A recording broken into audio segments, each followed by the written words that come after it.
សួស្តីអ្នកទាំងអស់គ្នាថ្ងៃនេះខ្ញុំនាំអ្នកទាំងអស់គ្នាមកលំហែអារម្មណ៍នៅកន្លែងដែលពិសេសមែនទែនគឺនៅផែឡុងសិតអ្នកទាំងអស់គ្នាអាចមើលទេសភាពសមុទ្រក្នុងរដូវកាលបៃតងនេះទៅ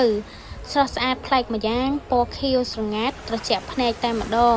បើទោះបីជាមានពពកខ្លះៗតែបរិយាកាសគឺល្អឥតខ្ចោះសម្រាប់ការសម្រាកភោជនីយដ្ឋាននេះពិតជាល្អមែនទែនសម្រាប់បងប្អូនទាំងអស់គ្នា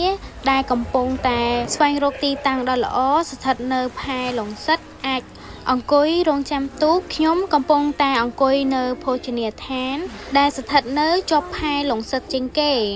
រួមជាមួយនឹងទេសភាពទឹកសមុទ្រពណ៌ខៀវថ្លាព័ទ្ធជុំវិញ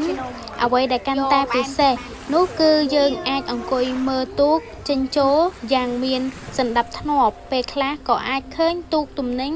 ពេលខ្លះក៏អាចឃើញទូកល្បឿនលឿនឬក៏ Sweet Ferry ដែលធ្វើដំណើរ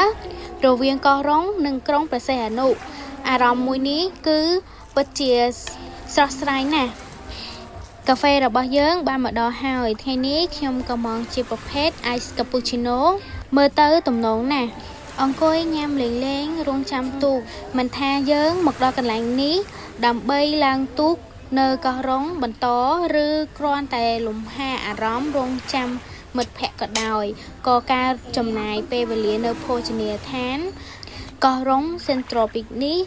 គឺពិតជាមានន័យទេសភាពនៅរដូវកាល Green Season ផ្ដល់នូវភាពត្រជាក់ភ្នែកធ្វើឲ្យយើងភ្លេចអស់នៅរឿងរ៉ាវមុំមងទាំងអស់